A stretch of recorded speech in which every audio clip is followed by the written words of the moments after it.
já que eu me interesso por biogeografia e esse é o meu maior interesse nos últimos anos. E por isso foi o meu foco de pesquisa já há muito tempo.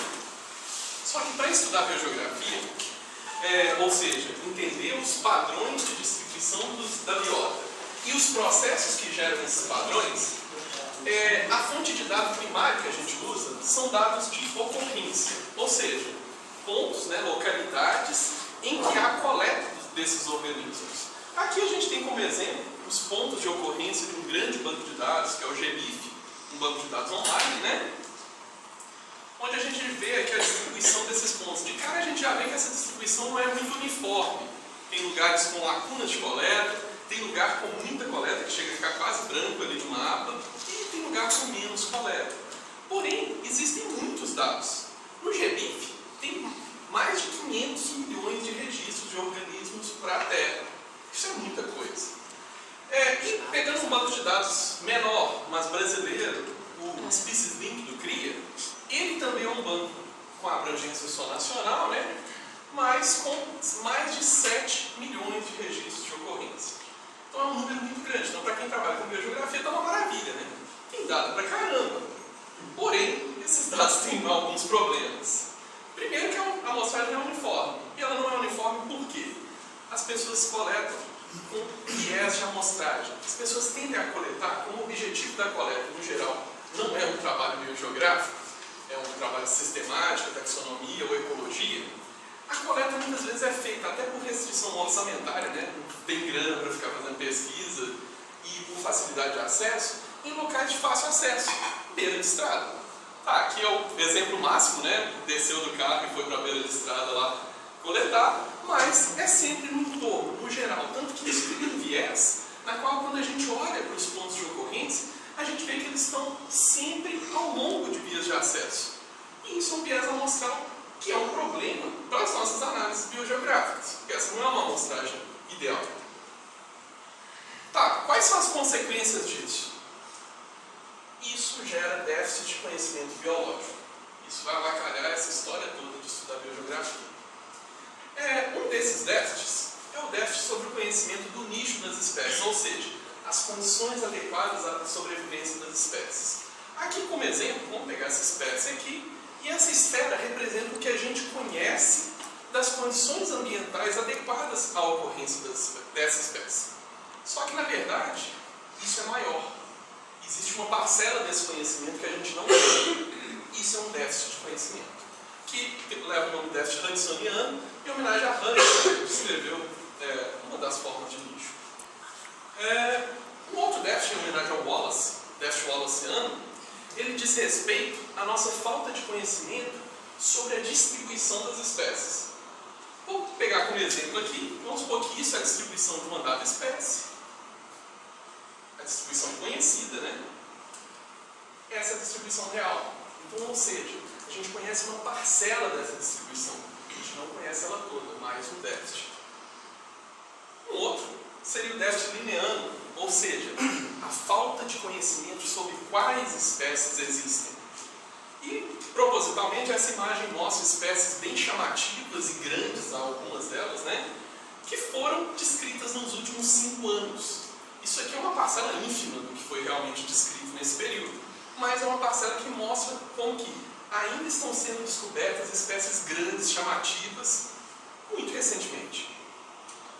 Tanto é que quando a gente pega aqui como exemplo essas bolinhas azul escuro aqui, representa o nosso conhecimento, quantidade de espécies por grupo. Essa mais clara, esse halo mais claro, é o que a gente estima que existam de espécies. Ou seja, para alguns grupos, faltam muitas espécies para serem descritas. Se a gente pegar animais e plantas também, a gente vê que para animais a maioria deles ainda não foi descrita, e mais de 1/4 das plantas provavelmente ainda não foi descrito. Isso é um déficit de conhecimento muito grande. Com todos esses problemas, então o que a gente faz para estudar biogeografia? Você pode ser otimista ou pessimista. Se você for pessimista, você vai falar que não dá para usar os dados e tem que coletar tudo de novo. Se você é otimista, você vai falar que dá para coletar sem problemas, porque tem tantos dados que esses erros vão se diluir. E não interessa. Dá para fazer um trabalho sem se preocupar com isso. Na verdade, uma visão científica melhor da situação, uma visão realista, onde existe sim problemas, eles têm que ser considerados, mas não dá para deixar de usar os dados que já existem. Por que não dá para deixar de usar esses dados? Primeiro, isso é um trabalho de mais de 200 anos de coleta biológica e a gente vai estar jogando fora o trabalho dessas pessoas, desses naturalistas e biólogos desse tempo todo. Segundo lugar, isso é muito dinheiro que foi investido na pesquisa de todas essas pessoas até hoje. Além disso, existe o sacrifício de muitos espécimes que estão depositados em coleção. Então você vai desconsiderar tudo isso que foi feito para começar do zero? Não tem um pingo de sentido isso. E não tem mais sentido ainda se você considerar o dilema da conservação. A taxa de destruição dos ambientes naturais é muito maior do que a velocidade com que a gente constrói conhecimento científico. Dessa forma, a gente está numa corrida, perdendo a corrida. E se você se importa por conservação, esse tipo de pesquisa é fundamental, porque vai permitir ações efetivas de conservação para tentar frear essa destruição. Tá, mas se para você o argumento da conservação não serve para nada, provavelmente você se interessa por ciência. E se você se interessa por ciência, o dilema continua valendo. Porque se tudo for destruído, todas as paisagens naturais forem destruídas, e não der tempo da gente conhecer os padrões e processos biogeográficos, a gente não vai conhecer, simplesmente, porque não vai ter mais tempo. Com isso, pegando aqui um mapa de riqueza, número de espécies de vertebrados para o mundo, a gente vê que isso não está bem distribuído também no mundo. A região tropical tem mais espécies e a América do Sul ainda é um lugar especial, com mais espécies ainda. Se a gente olhar ali para o Brasil, ele ainda é mais especial. É o país que tem o maior número de espécies, é um país mega diverso. E tem todos esses problemas. Então o Brasil é um cenário ideal de modelo para a gente tentar entender esses problemas, para tentar fazer alguma análise biogeográfica. Tá?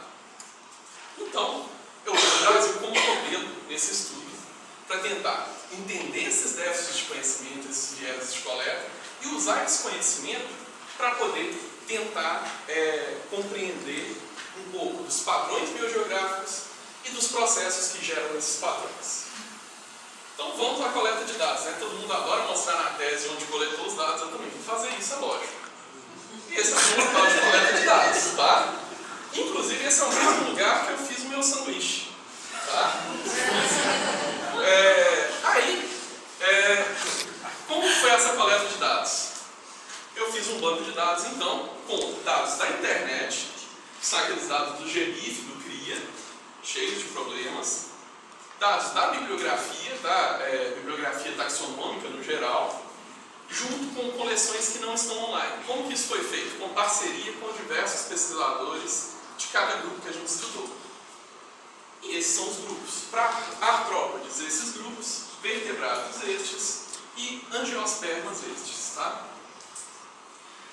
Já que esses dados têm problemas, então eu peguei esse banco de dados, passei por um filtro, onde eu fiz correção taxonômica para tirar a sinonímia e erros de grafia de nomes, testei a precisão da coordenada de todos os dados, corrigi as que estavam erradas e georreferenciei os dados que não tinham coordenadas. Tá? Com isso eu obtive essa distribuição de pontos aqui, de ocorrência nos meus bancos de dados, aqui para angiospermas, artrópodes e vertebrados, com essa distribuição de frequência de registros por espécie. Então dá para ver que para artrópodes, a maioria das espécies é conhecida para muito poucos registros, tá? Que é diferente do padrão lá de vertebrados. No total eu tenho essa cobertura de dados, com mais de 1,5 milhão de registros, sendo que quase 900 mil deles têm nomes de espécies. Então tá, como que eu vou verificar então se esses dados têm esses viés para eu começar a entender padrões?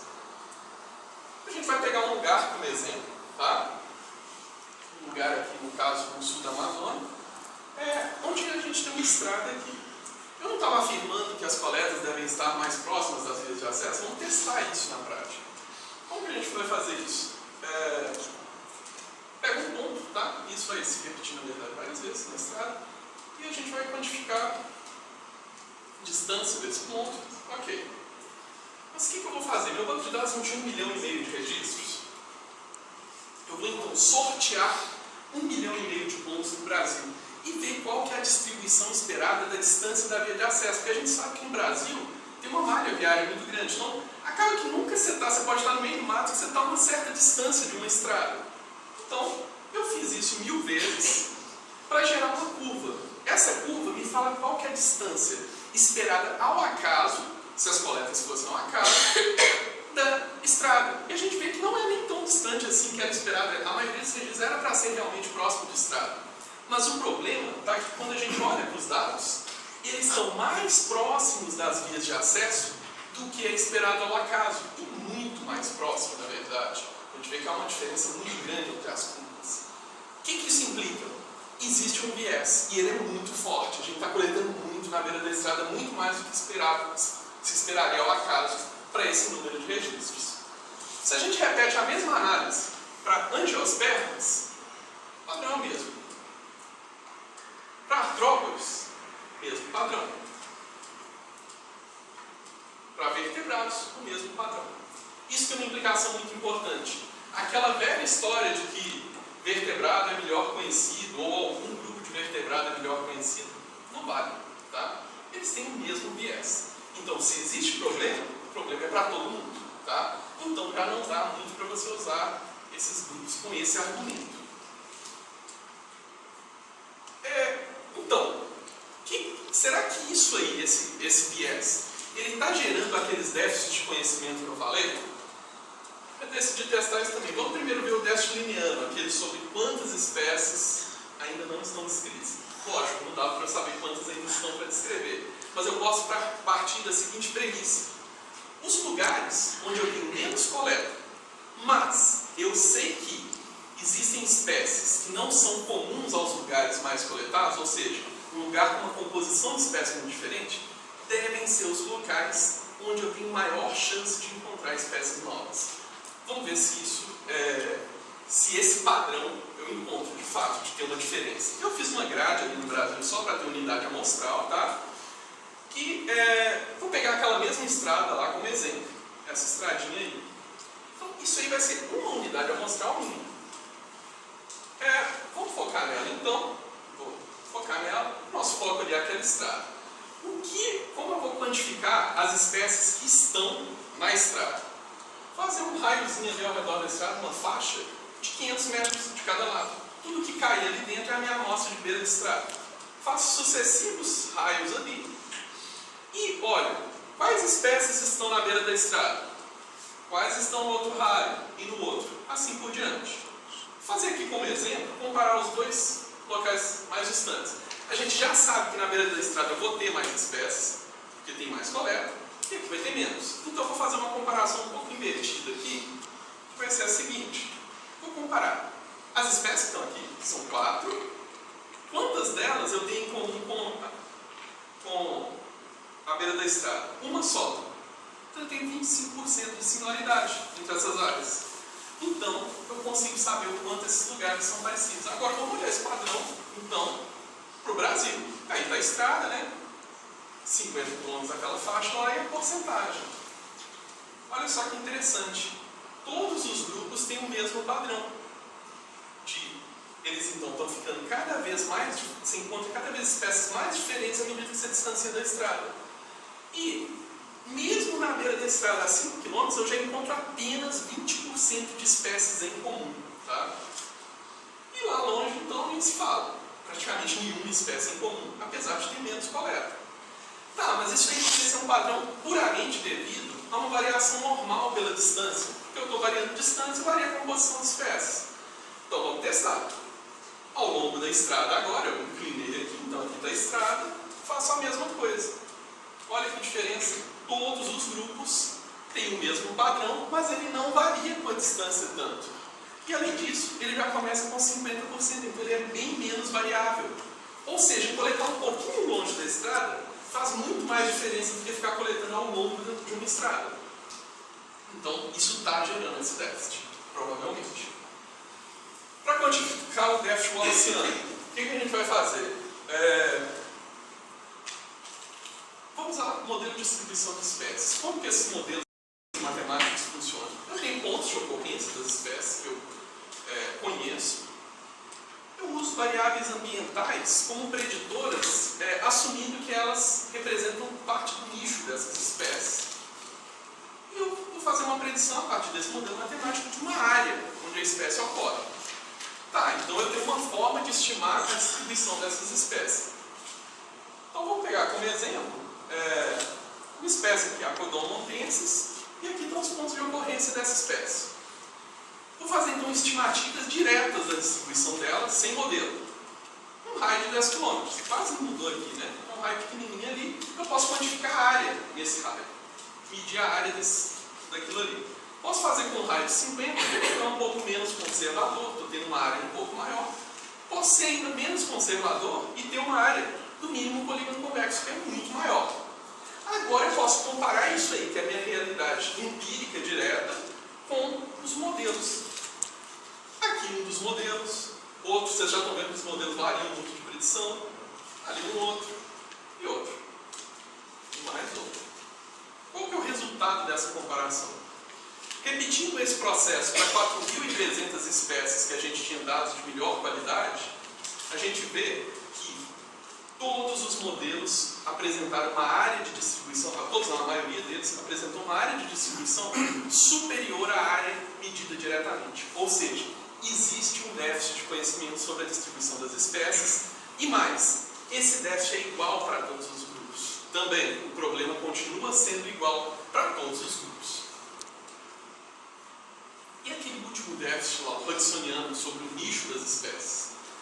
É um pouco complicado a gente pensar, aqui vamos pensar em duas variáveis, né, temperatura e pluviosidade como nicho da espécie. Eu conheço, então, alguns pontos de ocorrência da espécie e essa é a nossa amplitude conhecida do nicho. Um grande problema, a grande questão e a parte que eu não conheço? Como eu estimo o que eu não conheço? Existe uma parcela desse nicho que eu desconheço e a diferença dela para o nicho conhecido é o meu déficit de conhecimento. Só que não tem como eu estimar ela diretamente. Então, a gente vai partir de um outro pressuposto aqui.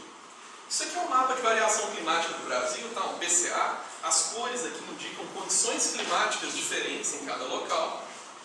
E todo mundo aqui já deve ter passado pela experiência de ver mosca em todos os lugares que vocês estão. Estou pegando a mosca só como exemplo, tá? Que é um grande grupo taxonômico. Qualquer campo que você vai ter uma mosca lá para encher a paciência um pouco. Então, a gente pode assumir que as moscas estão em todas as condições ambientais. Existe mosca em todos os lugares.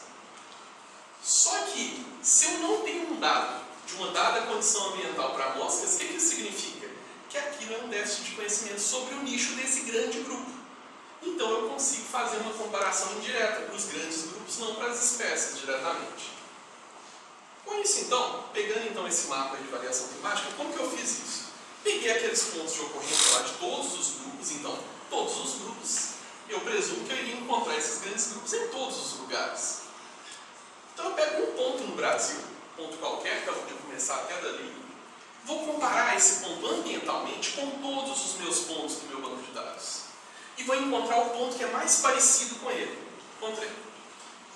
Agora, eu vou medir o quanto ele é parecido, quanto um é parecido com o outro. E vou usar uma escala de similaridade e vou achar lá o valor do quanto ele é parecido. Repito esse processo para todos os pontos do mapa do Brasil. E então eu tenho um mapa que me mostra o quanto um lugar é parecido com algum dos pontos, com o ponto mais parecido, né, do meu banco de dados. Então, eu vejo aqui em cores mais azul, mais escuro, os lugares melhor conhecidos. Em tom amarelo, vermelho, os lugares são pior conhecidos. E a gente vê que existem grandes lacunas de conhecimento sobre as condições ambientais na região amazônica, na Caatinga, aqui no Espinhaço. Ok, isso é para todos os grupos. E para cada grupo? A gente pegar angiospermas, o padrão fica parecido com o de todos os grupos, apesar de ampliar um pouco aqui no sul da Amazônia essa lacuna de conhecimento. Se a gente pega artrópodes, a situação fica muito pior. Só que olha que interessante, vertebrado também, a situação é tão ruim quanto a artrópode, se não for um pouco pior, na verdade. Aqui tem diferença. Os outros déficits eram igual para todo mundo, esse não é.